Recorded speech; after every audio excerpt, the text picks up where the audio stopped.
बिस्मिल्लाहिर्रहमानिर्रहीम। आज का लेक्चर एक्सरसाइज 5A के ऊपर है। ओ लेवल के सेकंड बोर्ड D2 के एक्सरसाइज 5A को सॉल्व करते हैं। आज के लेक्चर में क्वेश्चन नंबर 5 शामिल है। इसका ए पार्ट मैंने बोर्ड पे राइट किया हुआ है s square plus 10s plus 21 is equal to 0। हमने इक्वेशन को सॉल्व करना है। इक्वेशन को सॉल्व करने के बहुत सारे मेथड होते हैं। आज आपको बहुत आसान तरीके से इक्वेशन को सॉल्व करना सिखाऊंगा, जिसको हम कहते हैं मिड वैल्यू ब्रेक करना। मिड वैल्यू ब्रेक कैसे करते हैं, उसका रूल क्या है। रूल ये है कि आपने फर्स्ट और लास्ट वैल्यू को मल्टीप्लाई करना है। आप साइड पे मल्टीप्लाई करें, यानी एस स्क्वायर को आपने प्लस 21 से मल्टीप्लाई जब करना है तो आपका आंसर बन रहा है प्लस 21 एस स्क्वायर। आगे आपने क्या करना है कि ये वाली एस स्क्वायर भी आप वैसे उतार लें और लास्ट वैल्यू 21 जो है वो भी आप वैसे उतार लें। अब हमारा जो थिंकिंग वर्क है वो मिड वैल्यू 10s के ऊपर है। इसके रूल क्या हैं वो आपको अच्छी तरह आपके माइंड में बैठाऊंगा इंशाल्लाह। फर्स्ट और लास्ट वैल्यू को अगर मल्टीप्लाई करने से अगर आंसर में प्लस का साइन आए तो आपने मिड वैल्यू का जो पेयर बनाना है, दोनों के साथ साइन सेम आएंगे। सेम का मतलब है अगर मिड वैल्यू में प्लस का साइन है, दोनों के साथ साइन प्लस का आएगा। अगर माइनस का साइन मिड वैल्यू में माइनस का साइन है तो दोनों के साथ माइनस का साइन आएगा, और वो दोनों पोर्शन जो है वो ऐड होने से बनेंगे। मतलब ये है हमने 21 के ऐसे पोर्शन फॉर्म करने को, उनको ऐड करें तो 10 बने और मल्टीप्लाई करें तो 21 बने। अब इसका हम जैसे एलसीएम लेते हैं ना, हम इसको ऐसे साइड पे करेंगे। 3 पे करते हैं, 3 7 ज़ा 21, 7 1 ज़ा 7। अब दो पोर्शन बन गए हैं 7 और 3। देखें 7 में 3 को ऐड करते हैं, 3 में 7 ऐड करते हैं, आंसर बन गया 10। अब हम 3 को 7 से मल्टीप्लाई करते हैं तो आंसर बनता है 21। यही दो कंडीशन होती हैं क्वेश्चन को सॉल्व करने की, कि ऐड करें तो आपका 10 बने और मल्टीप्लाई करें तो आपका 21 बने। जब ये बन जाता है तो उसके बाद अब आपने यहाँ पे जो मर्जी वैल्यू पहले लिख लें। 3s है प्लस 7s है। ये रूल नहीं है कि आपने पहली वैल्यू आपने स्मॉलर लिखनी है बाद में बिगर लिखनी है, ऐसा कोई रूल नहीं है। आप पहले छोटी वैल्यू राइट करें या बड़ी राइट करें, बस ये बात ध्यान में रखनी है कि मिड वाला साइन जो है दोनों के साथ साइन सेम आएगा। मिड में प्लस का है, दोनों के साथ प्लस का। अब आपने करना क्या है, नेक्स्ट ये है आपने फर्स्ट 2 से कॉमन लेना है, लास्ट 2 से कॉमन लेना है। फर्स्ट 2 से कॉमन s है, रिमेनिंग जो है s प्लस 3 है। लास्ट 2 से कॉमन 7 है, रिमेनिंग जो है s plus 3 is equal to 0। जो कॉमन आता है विद रिस्पेक्ट टू मल्टीप्लिकेशन आता है, यानी हमने नोट करना है 7 ये कॉमन आता है, वो इसका काउंट भी होगा, इसका भी काउंट होगा। 7 व्हाट ज़ा 21, 7 को 3 से करते हैं तो 21 आता है। ये वाली वैल्यू और ये वाली वैल्यू, दोनों वैल्यू सेम होनी चाहिए, उनकी वैल्यू भी सेम, उनके साइन भी सेम, तब हमारा क्वेश्चन सही जा रहा होता है। अब हमने दोनों में से एक चूज़ कर लेना है। s प्लस 3 है और उसके बाद जो है s प्लस 7 है इज इक्वल टू 0। अब आपने दो पोर्शन फॉर्म कर लेने हैं। इधर s plus 3 is equal to 0, s plus 7 is equal to 0। अब हमने इस साइड पे लेके जाएंगे 0 minus 3, s is equal to minus 3। इसमें करेंगे s is equal to 0 minus 7, s is equal to minus 7। अब आपका जो आंसर बन गया है 3 और माइनस 7 बन गया है। हमने क्वेश्चन नंबर 5 के ए पार्ट को सॉल्व किया है। क्वेश्चन नंबर 5 के बी पार्ट को सॉल्व करते हैं। हमारे पास वैल्यू है T square minus 16t plus 63 is equal to 0। वही रूल आपके अडॉप्ट करना है कि आपने फर्स्ट और लास्ट वैल्यू को आप साइड पे मल्टीप्लाई करें, ये बन गया है प्लस 63t² है। उसके बाद आपने करना क्या, ये वाली वैल्यू भी आप वैसे लिख लें और लास्ट वाली वैल्यू 63 भी आप वैसे ही राइट करें। अब ये साइन जो है, इस साइन का बहुत बड़ा रोल है। इस साइन का रोल ये है कि ये साइन हमें ये बताता है कि जो मिड वैल्यू का जो पेयर हमने बनाना है वो एडिशन से बनेगा या सब्ट्रैक्शन से बनेगा। अगर साइन प्लस का आए, मिड वैल्यू का जो पेयर बनेगा वो ऐड होने से बनेगा और दोनों के साथ साइन सेम आएंगे। जाहिर जब साइन सेम आएंगे तो वैल्यू ऐड हो जाएगी, अगर साइन डिफरेंट आएंगे तो वैल्यू ऐड तो नहीं हो सकती। अब हम इसका ऐसा पे 16t का ऐसा पेयर फॉर्म करना है कि उनको ऐड करें तो 16t ही रहे और उन दोनों पोर्शन को मल्टीप्लाई करें तो 63t² बनना चाहिए। अब हमने 63 का ऐसे जैसे एलसीएम लेते हैं ऐसे पोर्शन फॉर्म करने हैं। 3 पे करते हैं 3 2 3 1 3 7 7 1। अब 1 2 3 पोर्शन बन गए हैं। 3 पोर्शन को आपने 2 पोर्शन में मर्ज करना है। मर्ज का मतलब ये है, अगर मैं दोनों पोर्शन को मल्टीप्लाई करता हूँ 3 3 9 है और ये 7 बच गया। अब अगर दोनों को ऐड करता हूँ यानी 9 में मैं 7 ऐड करता हूँ तो बनता है 16। अगर मैं 9 बल्कि मैं वही साइन लगाता हूँ जो मिड वाली है, दोनों के साथ साइन सेम, -9 माइनस ये हमारे पास बनेगा -16। यही -9 मल्टीप्लाई -7 करते हैं प्लस 63 बन रहा है।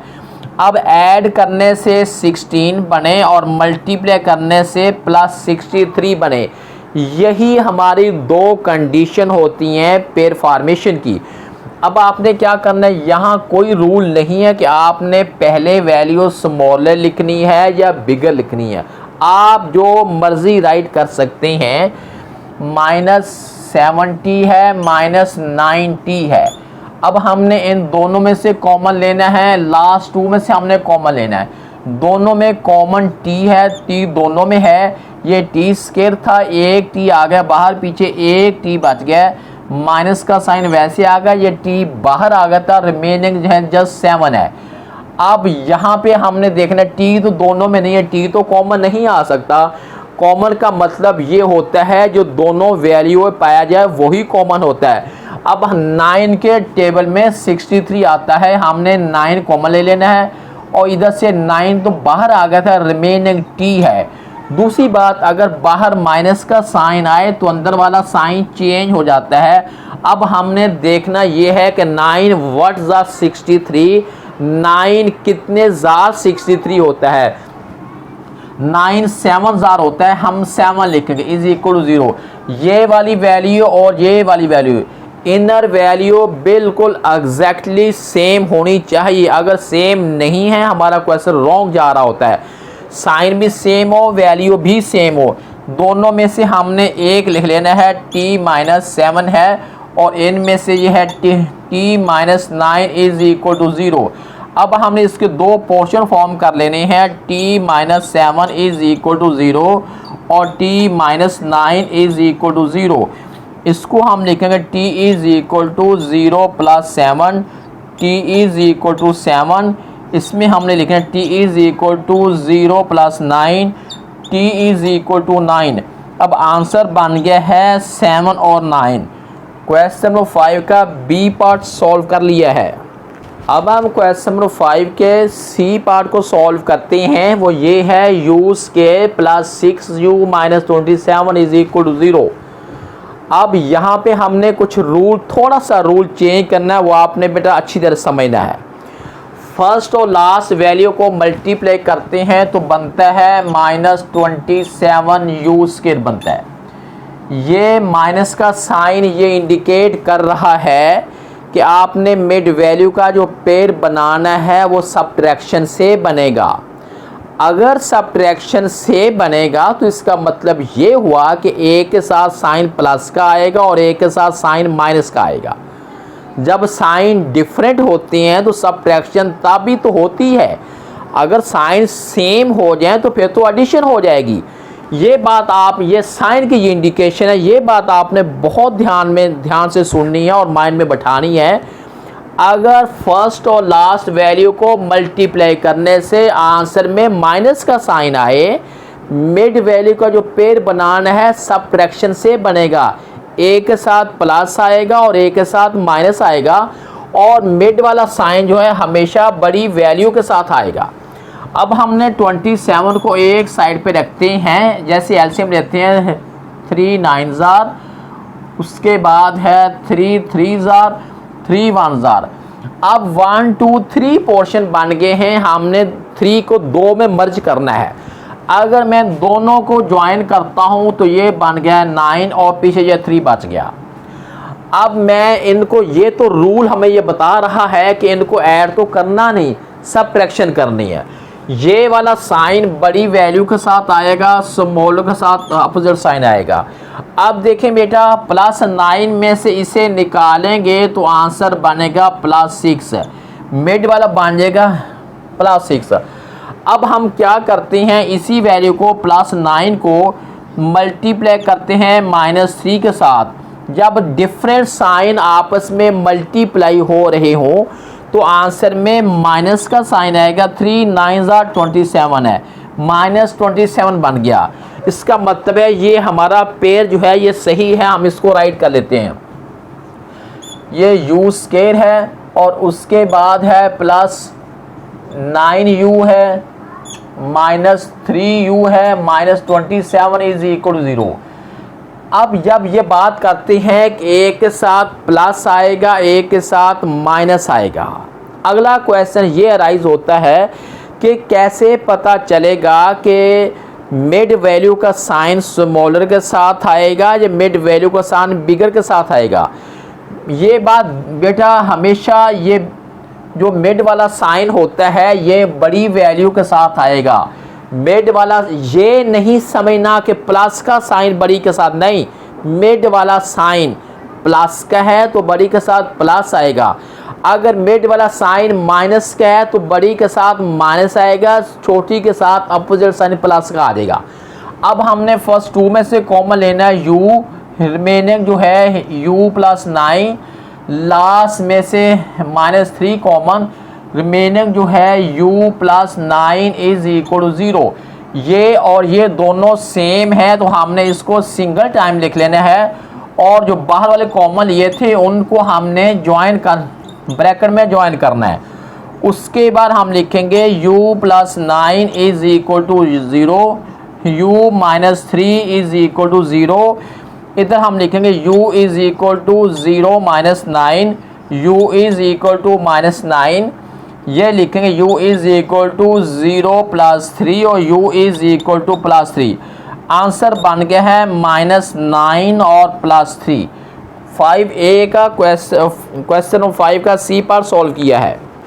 अब हम क्वेश्चन 5 के D पार्ट को सॉल्व करते हैं। क्वेश्चन ये है v² -5v -24 is equal to 0। वही रूल अब हमने यहाँ भी अडॉप्ट करना है कि आपने फर्स्ट और लास्ट वैल्यू को आप साइड पे मल्टीप्लाई कर रहे हैं, -24 v² है।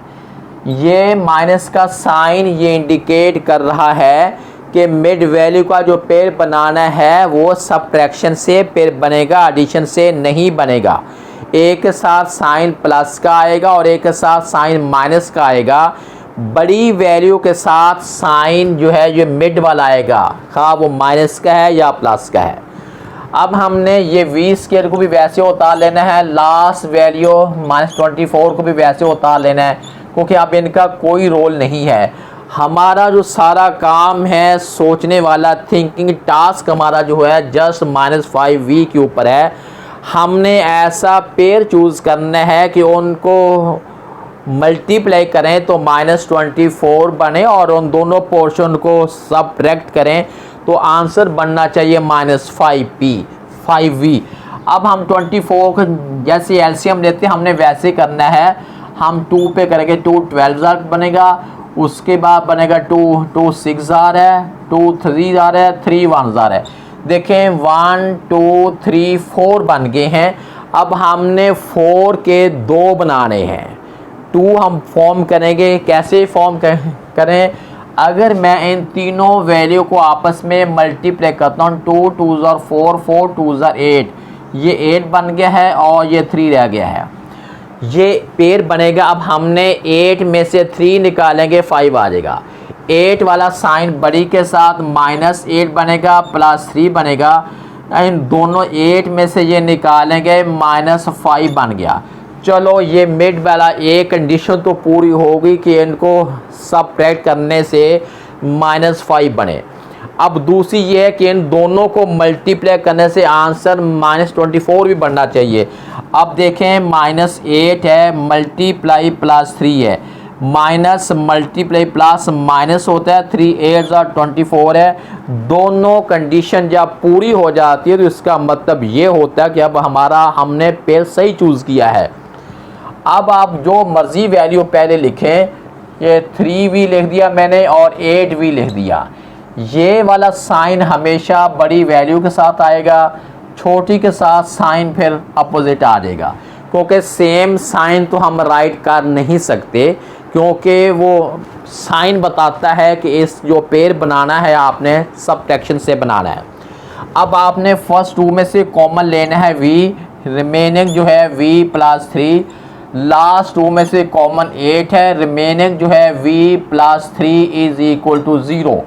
ये दोनों सेम वैल्यू हैं, हमने इनको सिंगल टाइम लिख लेना है, v +3 और v -8 = 0।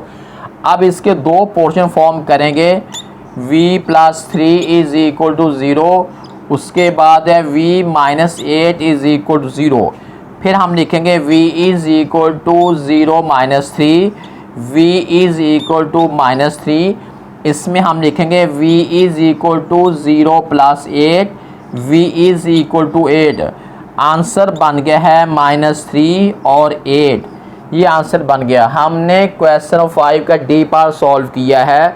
अब बेटा आइंदा लेक्चर में, अगले लेक्चर में इंशाल्लाह क्वेश्चन 5 का जो रिमेनिंग पार्ट है वो इंशाल्लाह अज़ीज़ सॉल्व किए जाएंगे।